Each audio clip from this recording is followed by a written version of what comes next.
welcome to Board Game Homies, where a group of friends play, review, and share about all things board games. Sitting around the table today are Reed, Becky, Gillian, and I'm Angela. Today we'll be reviewing Lisboa, aka Who Thought It Was a Good Idea to Play a Game Weighted 4.58 on BGG, because now I realize that I'm not that smart. But first, what game is bringing you joy?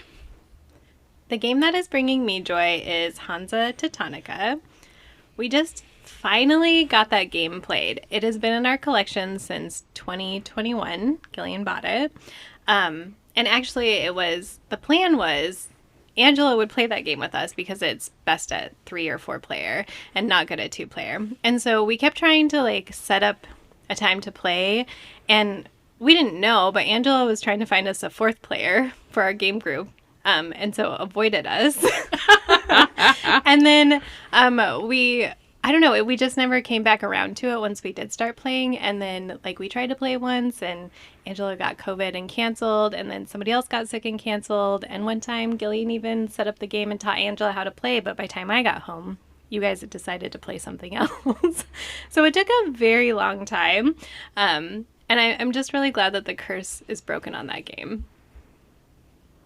It's a weirdly delightful game. It's not anything that I thought it was going to be, even though I kept sending text messages saying, I swear to God, I've played this. I think it's because we just prepped so long to play it.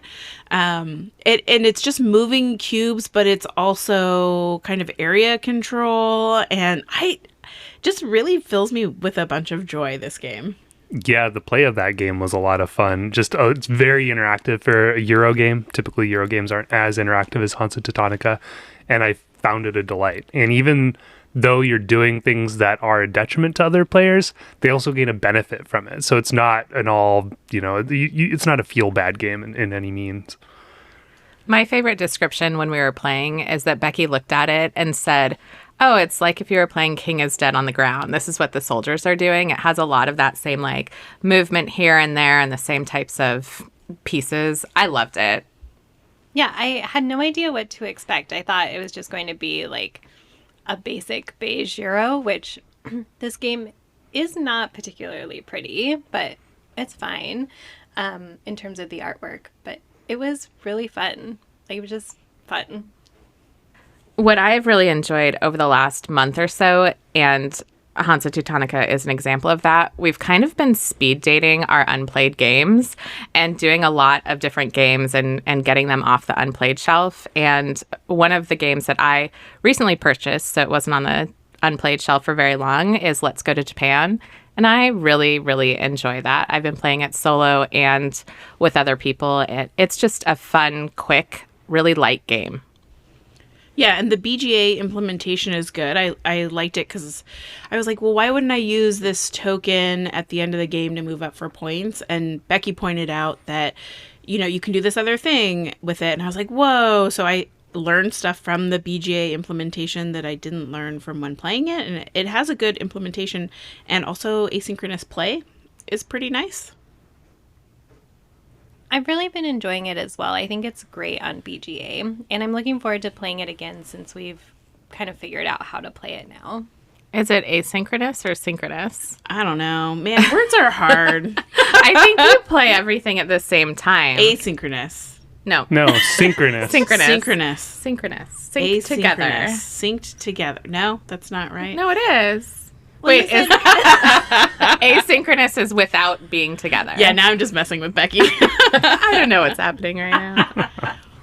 I would say what brings me joy is in that same vein, starting with Hansa Teutonica, where I started realizing what's been bringing me joy, which is very weird, and maybe it's a life lesson, is because we've been speed dating these games, I've realized that I like to be more prepared when we go to play a game because it helps my brain figure it out. There's nothing like learning a new game and feeling so stupid for an hour and a half about how and then by the end of the game you're like, I think I get it. So I've wanted to be more prepared, and I've been watching a lot of videos or reading rule books, and so Hansa Teutonica was great because I was like, I'm going to watch a bunch about it. And Lisboa, that we're going to talk about today, required hours and gameplay. And I was like, wow, I'm just really fascinated by learning the rules to a game. And that feels like the nerdiest, dorkiest thing ever. But it's really been bringing me joy to learn how to play. I'm really into wanting to learn Great Western Trail and trying to find things and read the rule books. And I was like, oh, I think maybe you're enjoying reading as much as you're enjoying playing. That's not true. I enjoy the reading. I love the playing. Are you going to teach us Great Western Trail? Yeah, maybe. Cool. Yeah. Yes, please. Yay. Of all these games, I do think Hansa Teutonica really stood out. And it makes me realize that we spend all this time, we spent hours and hours preparing for Lisboa. And sometimes you just need a lighter game that you can learn how to play in 3 minutes. Did the teach of Hansa Teutonica take 3 minutes? It was about that. I didn't even get through the video, and then Gillian was like, here's how you play. And I was like, okay, this is great. My joy game is one that I haven't quite gotten to the table yet, but I will soon, and that is Compile.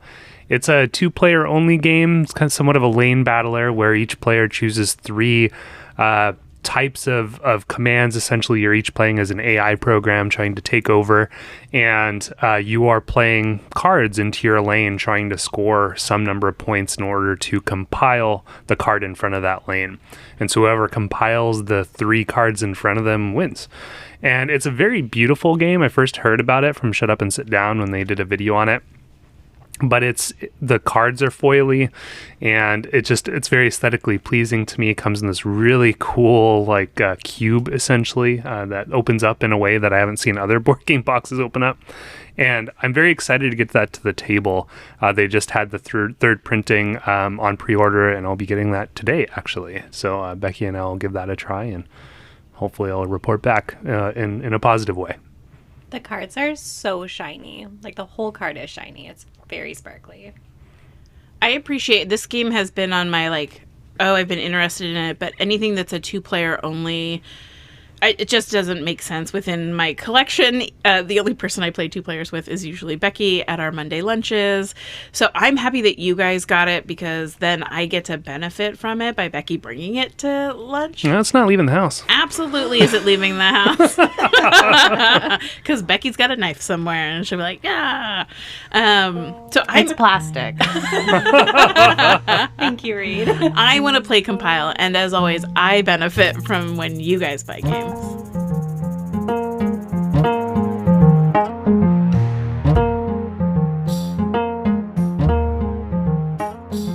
Lisboa, published in 2017, plays 1 to 4 players. It's designed by Vital Lacerda, and the art is by the amazing Ian O'Toole. It's published by Eagle-Gryphon Games and costs $125 American dollars. Gillian, how do we play Lisboa?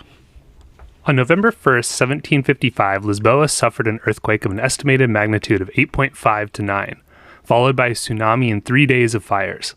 The city was almost completely destroyed. The king put the Marquis of Pombal in charge of the reconstruction of Lisboa, and the two immediately launched efforts to rebuild the city. The Marquis gathered a team of engineers and architects, as well as influential nobles who survived the earthquake, tsunami, and fires, to aid in the reconstruction. You, the players, are among these influential nobles who will help in the reconstruction and economic development of the city to receive graces from the king and the Marquis. You will work with the architects to build Lisboa anew, with the Marquis to develop commerce and the king to open new buildings, all in the pursuit of gaining influence and, the most important thing of all, wigs, which represent the victory points in the game. A game of Lisboa is set over a span of 2 periods representing 22 years. Each period, players will take turns sequentially, which will involve choosing a card from their hand and playing it in one of 2 ways. The first is playing the card into their portfolio or personal player board, which will provide immediate benefits and the ability to take one of 2 actions. Sell goods or trade with nobles. Selling goods will gain you gold by sending your goods to an available ship, whereas trading with nobles will grant you the ability to utilize a noble's state action by exchanging a specific type of good. These state actions range from collecting plans needed to open public buildings, to constructing ships needed to sell goods, to visiting the clergy to gain clergy tiles that will aid you throughout the game. Playing a card into your portfolio may also affect the royal treasury, which will impact prices for constructing buildings and the influence needed for visiting the noble court. The second option for playing a card is to play it to the noble court on the game board, which will allow you to visit a noble and take their respective noble action, though it will require you to spend influence to do so. These noble actions are the only ones that allow players to build stores, open public buildings, and take decrees, which earn you wigs at the end of the game provided you meet their criteria. Once a player is done executing the action that their played card allows, they'll draw a new card from one of the 4 stacks of political cards on the game board. Each of the 2 periods in the game end when one of 2 conditions are met. Either someone has completed a certain number of rubble tiles, those being earthquake, tsunami, and fire rubble, which are collected by constructing stores or public buildings, or 3 political card decks have been depleted. Whoever gathers the most wigs by the end of the game wins. I'm proud of us for learning this game and playing this game, and we played it a bunch right off the bat. It seems like learning Lacerda for board gamers is a bit of a level up. And you're like, hey, I achieved this. I played this game. So, yes. And kudos to Reed for forcing the issue. Mm-hmm. It was a battle to see who would get this game. And then it was a battle to play it. Every time Gillian and Reed picked up, or I guess I didn't see Reed pick up the game, but every time they were talking about it and then Gillian picked it up at the board game store, I would look at it and think, like, really? Like, this is the game you guys are wanting to buy? And I get that it's about an earthquake, but just looking at the pictures on the back, I was not really a huge fan of the artwork. But the more that you guys talked about it, the more that Gillian picked it up at the board game store and looked at it. And then, like, finally, as we started to play it, like, the artwork has really grown on me. I really like the colors, and the color that I get to play is this amazing coral that I am totally obsessed with. I also wasn't a huge fan of the art when I first started looking into the game. That was before I realized what the theme was, that you're rebuilding Lisboa after the earthquake. And once I learned that little fact, that reinvigorated my interest in the game. And that's when I was very much toying with the idea of buying it. Reed and I were often bickering back and forth, not bickering, but bantering, saying, oh, I'm going to buy it. And then I ended up doing it because I really wanted it, mainly for the theme, because I'm a scientist. And so I liked that notion of having a game about recovering from an earthquake. Yeah, not only are you a scientist, you're the earthquake scientist. So I feel like I was going to say that because you all kept saying earthquake so excitedly that I was like, it kind of sounds like you just like earthquakes. And he does. He nerds hard for earthquakes. There aren't many games, good games, about earthquakes or natural hazards, so... Yet. The art for me is tricky. I love Ian O'Toole's art. Like, may he draw everything in every game. Him and Sai Beppu are, like, I think my top 2 favorite artists, which is hard because Beth Sobel also exists. But anyway, I really love the beauty of the game. I like the monochromatic nature of it. The cards are really pretty. The board can sometimes feel a little cluttered and not as easily divided as when I look at Kanban. Kanban has this, like, bright, colorful, and even though there's some pieces where I wish the actions were a little closer to the action box, this one kind of all blends into this, like, busy, large board that has a lot going on, but is still done in a way that evokes like 17th century Lisboa, I feel like. That's one thing I appreciate about Ian O'Toole just in general is the dynamic that the dynamic with which he approaches kind of game board design and art, because very much in terms of Kanban, it is very easy to decipher, but I also feel like that is part of the theme. You're in a factory. Things are very much just white and gray, and they're laid out in a very nice way that's very easy to see, which fits with the theme. Whereas in Lisboa, it is a bit, I would say, busy in a way. It's a little hard to decipher, but just the color palette and how everything flows together very much matches the setting. And so I appreciate the different approaches there for the different games. But yeah, there were certainly issues I had with kind of the appearance of some of the things, not so much on the board, but on, say, the clergy tiles and really the iconography that was used. And that was hard to decipher until like the third game. By the time we got to the third game we played, I felt like those icons made a lot of sense, but it was a chore the first 2 games. The ornateness of the board is definitely matches the Baroque theme. It's just it's really hard for me to be able to parse out the different sections. And it took, again, until the third game before I was really like, okay, this is this section, this is over here. And some of the symbols or design that's on that, it's hard to tell whether it's a symbol or just a part of the board. And I very much struggled with that. This can be difficult because some of the rubble pieces that when you rebuild the city, you're going to score off of, if you've put a brown building, that's going to score off of these tiles that are randomized. So in a column, a brown building may score more points if you decide to build it there. Whereas if you put a pink building there, it's not going to activate more points for you. So it's a balance, but also the colors there could be a little hard to decipher because there's no other way to tell what those colors are. So if you have issues seeing different shades, you'd have to just ask. That's one of the only downsides I see around the colors being the only distinguishing piece for those building blocks. And a side note, I didn't look into this in advance, but I wonder if the colors, the reason why they're so unique is for color blindness, because they're not the standard red, blue, green. They're very much a magenta, a brown, and I think a yellow is one of them too. So they might have been chosen for that. I don't know for sure. I didn't look into that. Yeah, I also appreciate they're not your standard. Those can be some of the only pops of color in a weird way because the board is kind of, again, yeah, it's like blue and white, kind of a dark blue and white. I do think it's important to note that Ian O'Toole did base the art of this game on the murals made of the Portuguese tiles from the 17th century. So I do think there are times where maybe that kind of took precedent over functional gameplay and kind of more of a streamlined design.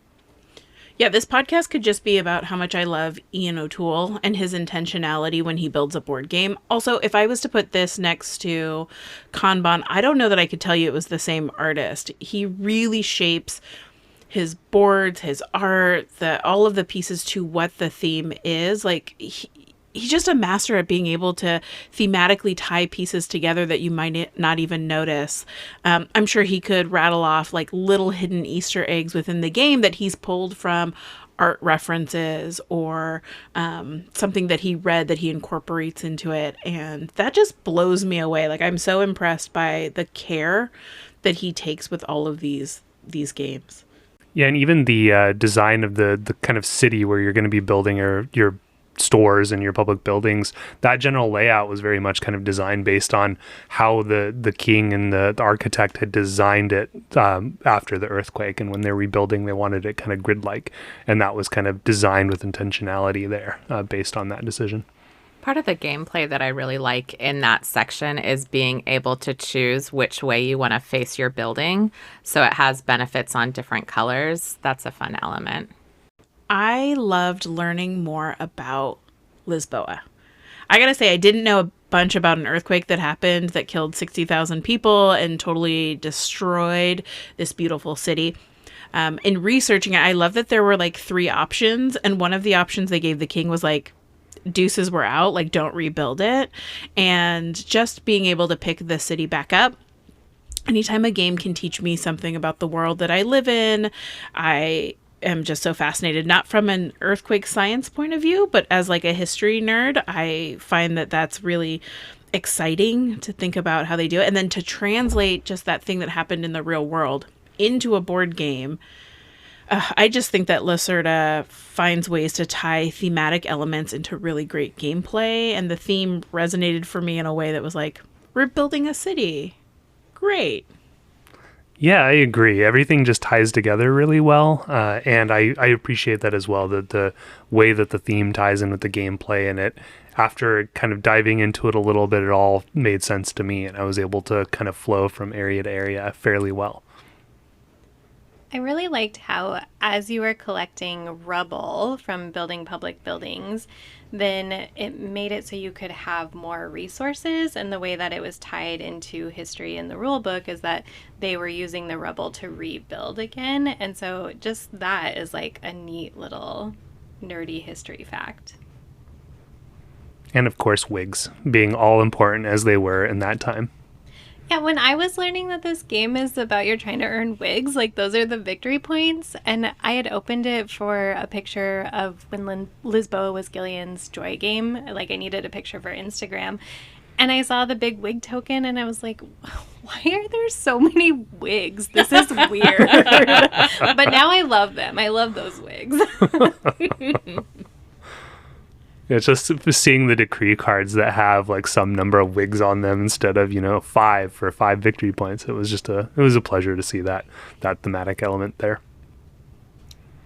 The wig track also ties really nicely into something that was in Kanban, which is that you don't start the game at 0. You start yourself at 5 wigs, which is kind of like Kanban. You don't start at the 0 point because you can go backwards.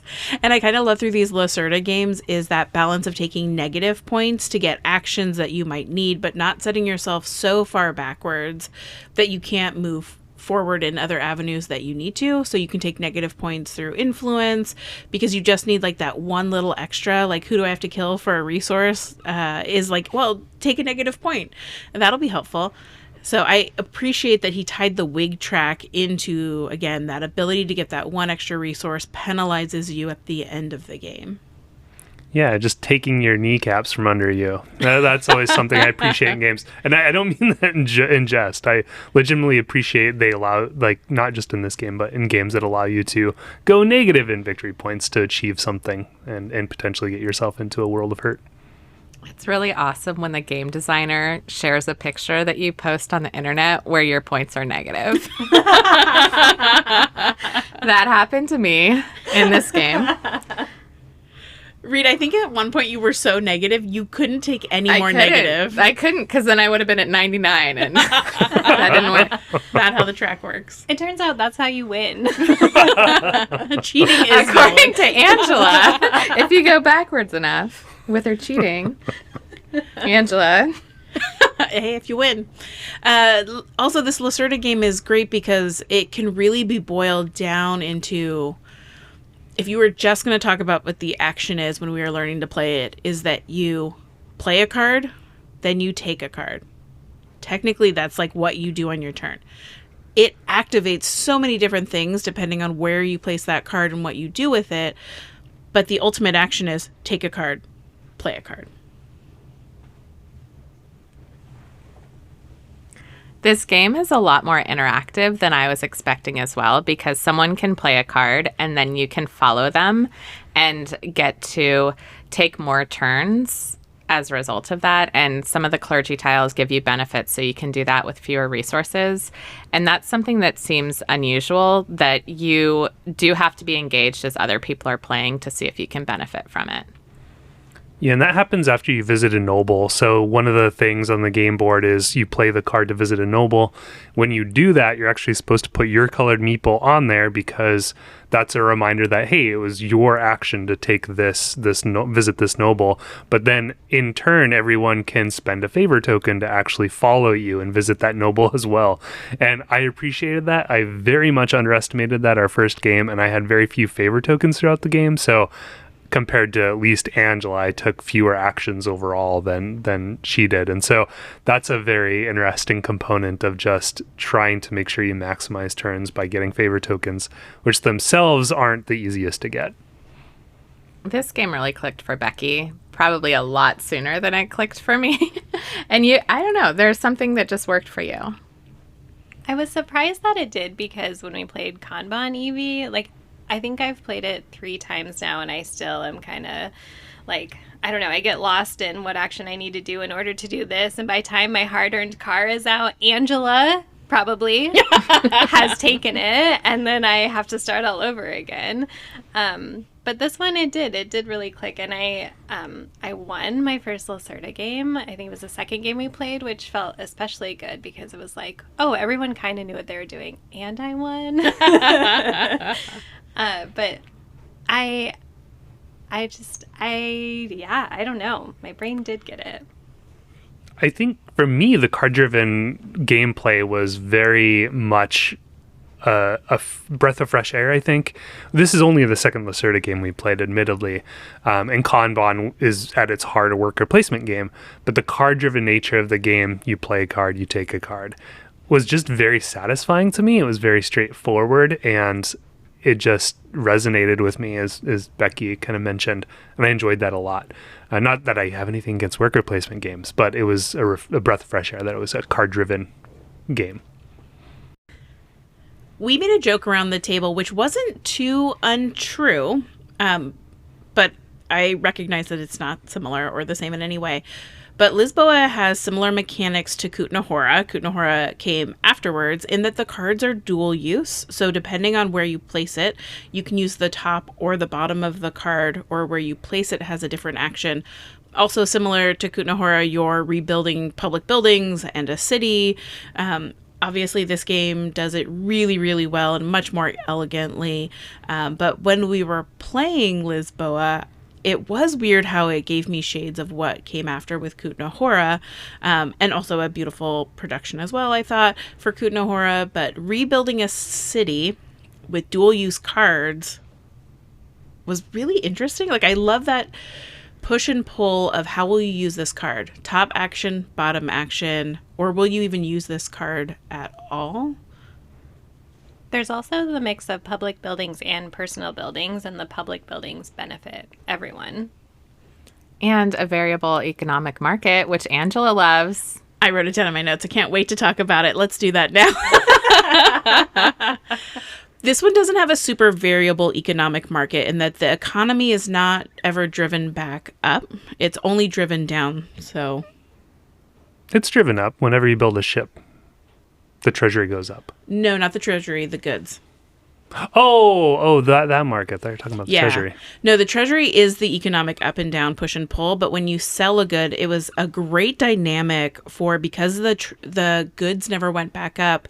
If your building produced, say, a number of pink resources that I cannot remember.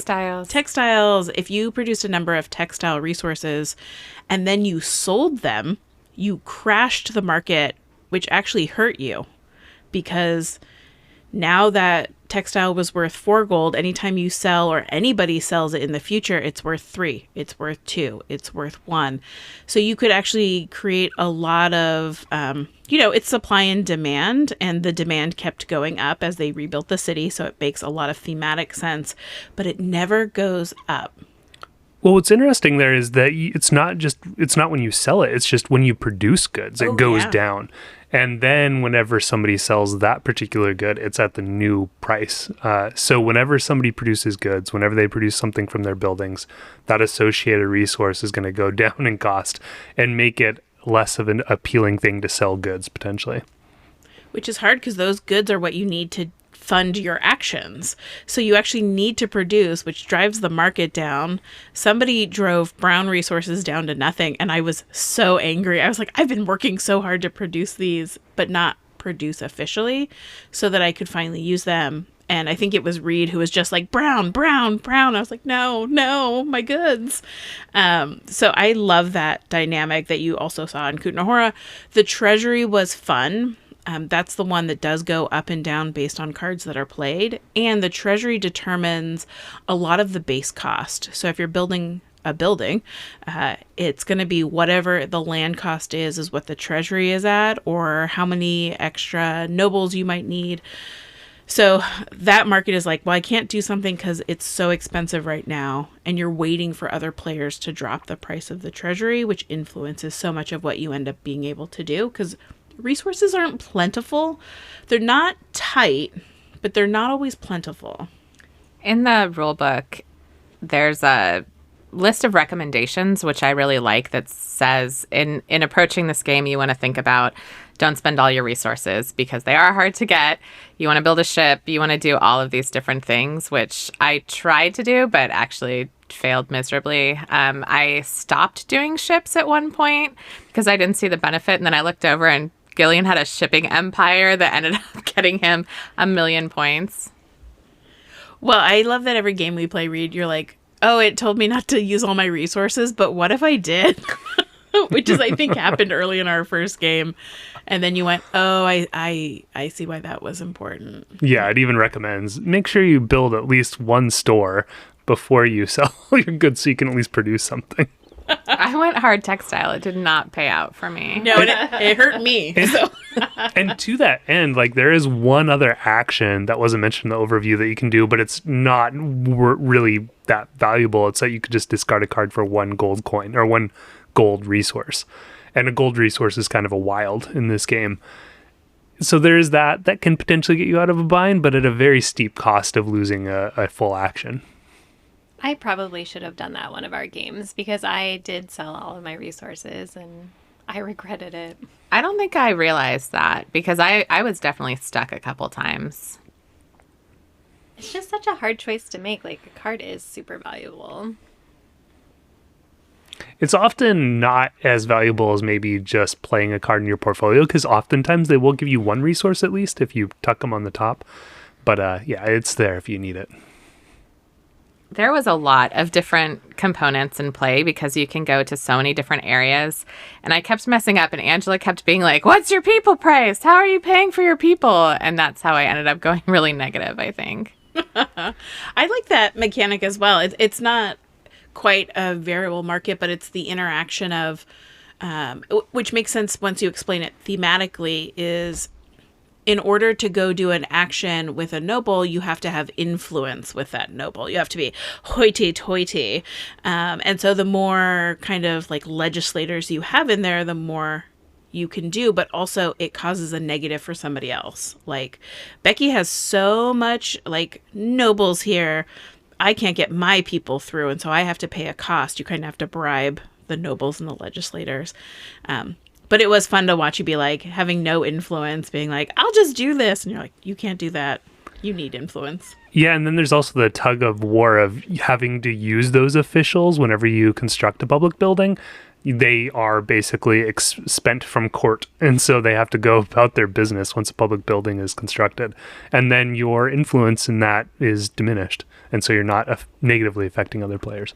This is where the clergy tiles really help out because they can offset some of the cost. I had a tile, which I think Becky had as well, where you didn't have to pay the noble cost when you followed someone else. And that enabled me to do a lot of following.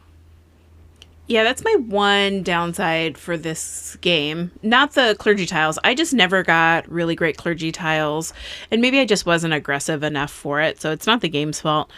But the symbology, as we talked about earlier on the clergy tiles, the game comes with a really great player aid that folds out and it tells you everything. But the font is really small on the number for the clergy tile. Like, it'll be like, this is 7. And so you can look up what tile 7 does. But I constantly had to be looking up clergy tiles and endgame tiles to see what they did. And that was the difficult part for me. So I didn't always have it in my brain as just an off look. I could see what was in the clergy. I had to constantly go back. And I think that lost a little bit of the through line for me because I couldn't go snag it easily. And that, I would say that was probably true for all of us, at least our first 2 games. Just those clergy tiles, every time new one would come out, we'd all have to look at the book and talk about it. And that was just a through line for both the first plays. We haven't really talked about the endgame goals, which are the decrees, cards, which the first game we each kind of got a few. Then the second game, there was like a wild rush to get as many as possible. And then the third game we played with the queen. Oh, the queen. Yeah, so the queen variant is actually the way that Lacerda had intended for the game to be played. And it's now kind of the default way to play Lisboa. However, the base game didn't include it. It's a little expansion consisting of 1 card and 1 tile that basically just cover up the Marquis once a certain trigger is met. And so essentially what the Queen variant does is prevents that end game of people just going after decrees after decree after decree to get those end game scoring points, and replaces it with additional means to construct buildings or public buildings or stores. And playing with the Queen variant in our third game felt vastly different than our first 2 games. And I very much appreciated that variant and how it made the end game less of a predictable kind of swarm towards decrees. the stopping of the ability to get decrease was too sudden. I didn't have any. I think each of you had a couple, and Angela was like, I'm stopping this right now. And that definitely made the end game different. Well, I was trying to hurry before Becky and Gillian got any more. And unfortunately, they had the round before gotten a bunch of them. I was like, oh no. So I kept taking from this one pile. What I like is the queen there isn't a point in the game that she comes out. You actually have to reveal her. And so in the third round, the second phase, you might be just going about your merry life and all of a sudden she pops up, or you could probably get really far into that second half and then she shows up. I thought that was the greatest way. Somebody had compared it to in Wingspan, if you're just tucking cards or laying eggs. It kind of is anticlimactic because you're just trying to get a bunch of points at the end. You're just rushing to it. You have like 2 turns left. This allowed, I think, as Gillian said a lot, is the intentionality of the game was to allow the final decree cards to actually get early to dictate how you're going to play the game. And in our second play, that wasn't it. It was, I've done XYZ thing, so I'm going to get the decree card that gives me points for XYZ thing. And I liked that a lot. I don't know that I would play it without the queen card because it was just so much fun and terrible because I lost. Because I didn't have any of the decree cards at all by the time she came out, what I used was an opportunity to build.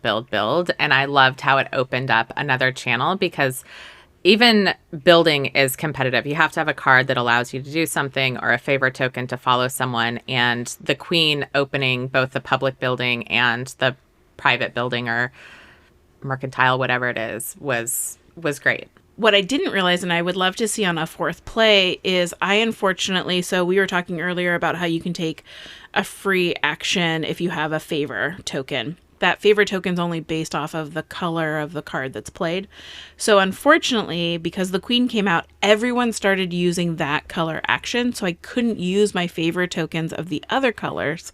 And I was like, oh no, these favor tokens, which are so important, are actually now useless because I didn't get the right color. And I was incensed. Well, they are a wig at the end.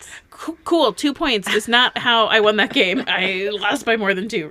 I was the opposite. Like, once we got to the second period of the game, I intentionally grabbed the blue Marquis favor tile because I knew that would happen at some point, and I benefited from it.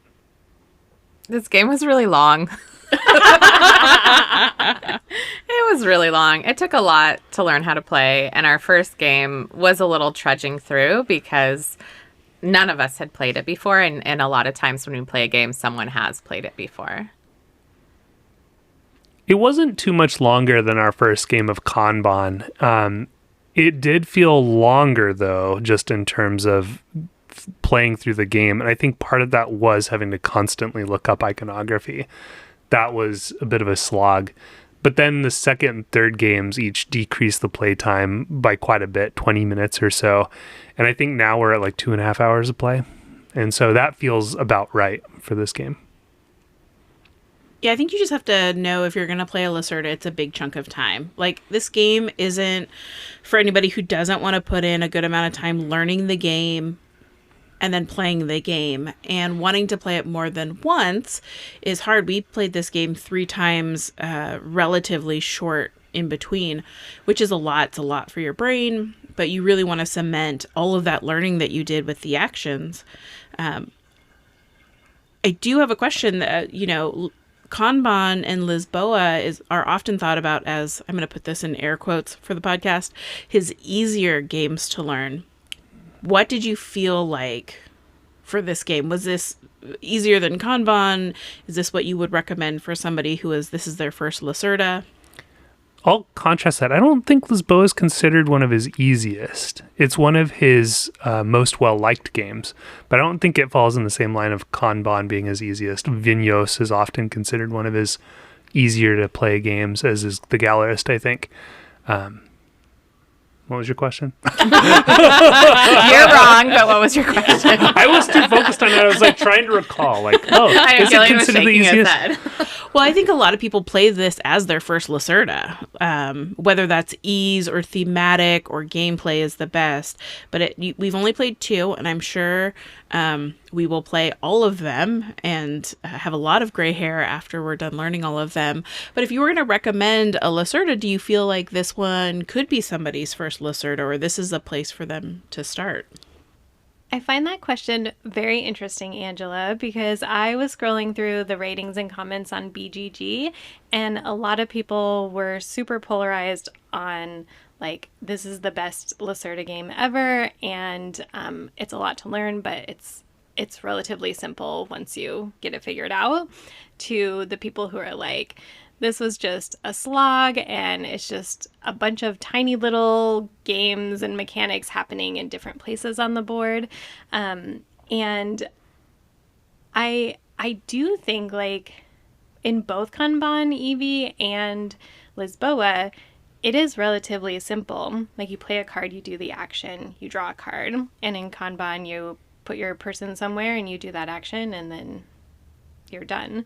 And I think all those things that I was saying, like, it comes together to, if you want to play a Lacerda game, you know what you're getting into. Like, it's going to be a long rules teach. It's going to take a minute for you to understand. You're probably going to be reading that player guide that is multiple pages, like, the entire game.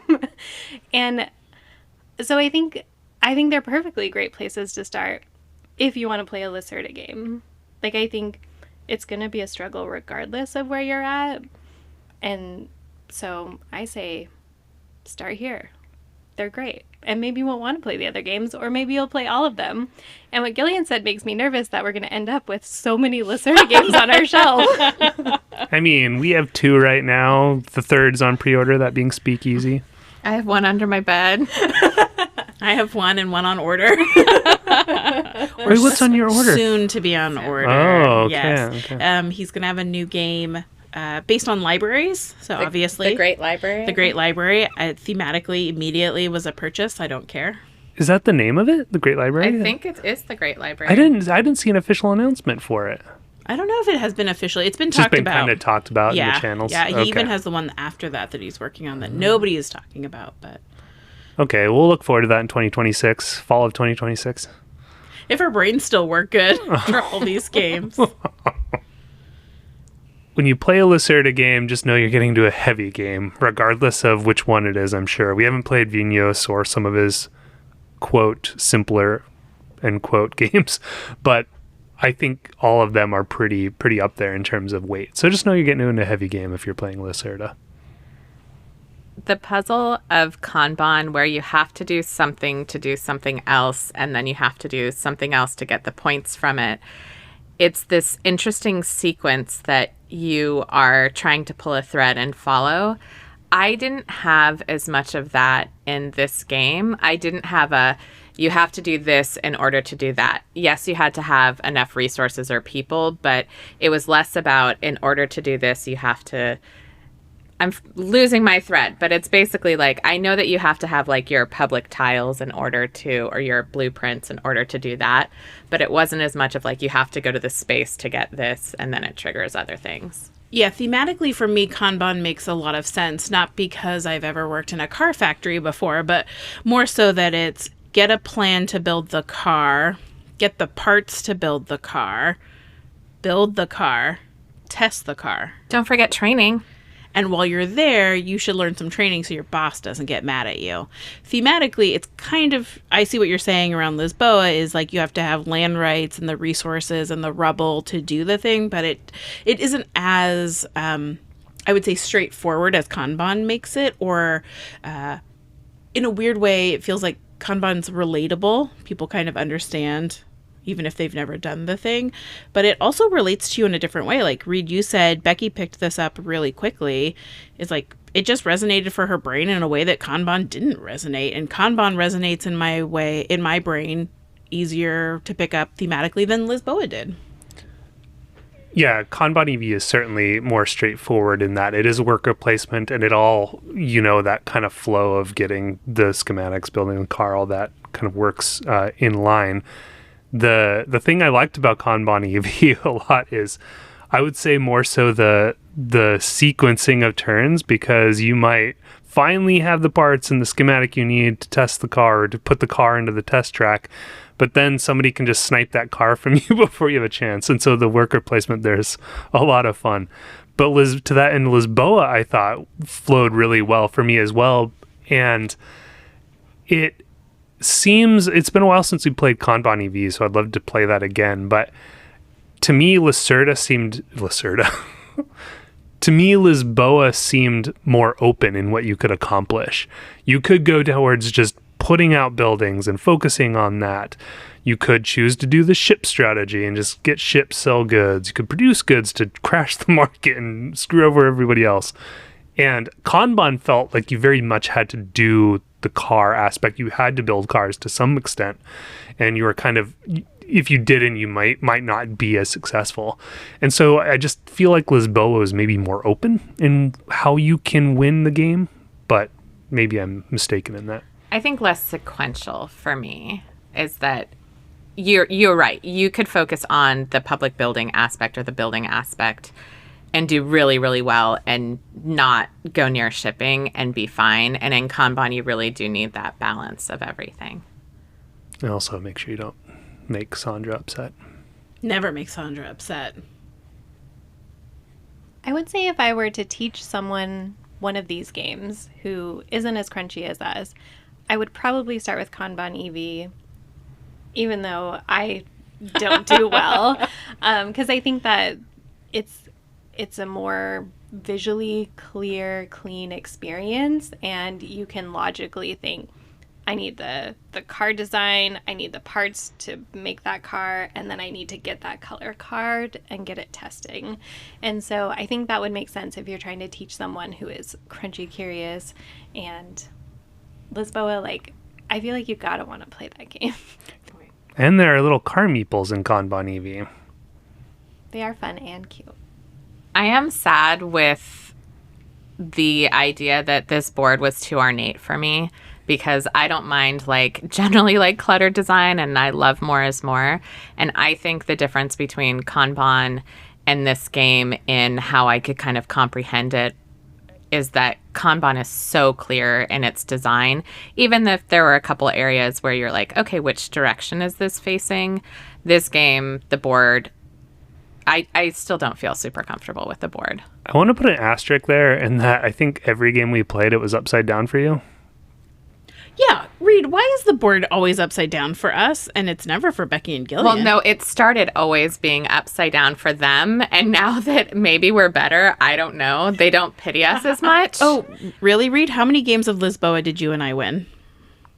Wow. Oh, it's because the board was upside Absolutely. down. 100%. Not that we're dumb Also, or not good. Don't throw me into this. Gillian sets up the game, and then I come up here, and you guys are looking at it upside down, and I'm like, oh, shouldn't we turn the board Okay, the other first way? of all, the board is so big that we couldn't all face it in a different way. Yes, but I do, to circle it back, Hansa Teutonica also was upside down. But I just say, when I set up the game, I sit in my spot and I set it up, and then by the end I realize, oh, it's facing me. Okay. Well, Was it White Castle that we're all just rotating, and we rotated a million times to figure out the best way to play that? then we did it diagonal, so it wasn't great for anybody. Well, now I'm so good I can play it upside down, but it took a while. What Lacerda game are you looking forward to playing next? I like how we played Lisboa, and then you brought out weather machines so we could look and ooh and ah over the board. That looks pretty good. I think the default is Weather Machine because that's the only Lacerda game we Not collectively true. own. Not true. No. Not true. On Mars. Oh, on Mars Yeah, too. I've dived a bit into the On Mars, and I think that the space theme, and I don't know, it looks pretty understandable. I think it's more of the you have to get this in order to do that, like Kanban. I am looking forward to both of those. I think On Mars excites me because I love a space game as well. Though I just saw a video recently on Blue Sky of people learning how to play On Mars, and it was like our first game of Lisboa. Everybody is looking at their reference guide. And somebody's just filming everybody looking at the rule book. But I mean, I think that's just the Lacerda experience. And Weather Machine, it looks sciencey and fun. It kind of reminds me of Alchemist, which I really like that game. I mean, I don't think the gameplay is anything like it, but the vibe is similar. I'm excited for us to do. We did Kanban, so we did 1 Lacerda last year. I'd like to see if we could do 2 or 3 this year, which is bold. So I think Weather Machine or On Mars are both really great ones to do. But I am actually really excited for Speakeasy and for the Great Library, even though those won't be for a bit later. I just love these highly thematic games and the amount, again, of care and design that Vital and Ian take with all of these games. It just fills my heart with joy, even though sometimes when we're playing, I was like, my head hurts. I was just going to say the third game for me was maybe like there was just noodles up there. I was ready for some of the very light games we immediately started playing afterward. Yeah, because we played Lisboa 3 times in the span of 4 days, I think. So that was a very quick turnaround for that third game. Noodle brains. I think it's doable to play 3 more Lisboa. 3 more Lacerda games this year, because we have On Mars, we have Weather Machine, and then Speakeasy will be delivered in September, October time. So I think we can get the next 3 under our belts. Also, 2025 is my year of the space game, so I'm just really looking forward to another space game. 2025, the year our brains broke, but in space. Lacerda all day.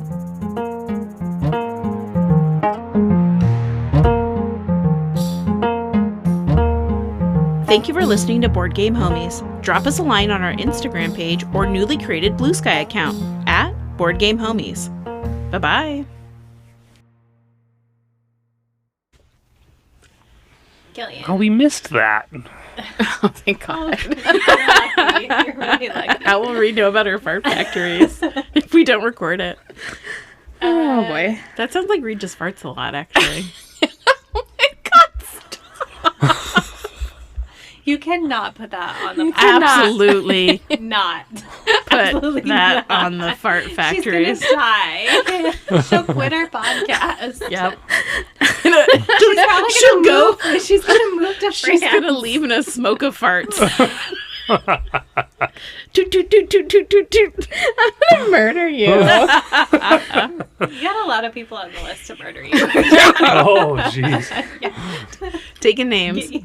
Becky, what were you gonna say? Not about farts? Oh,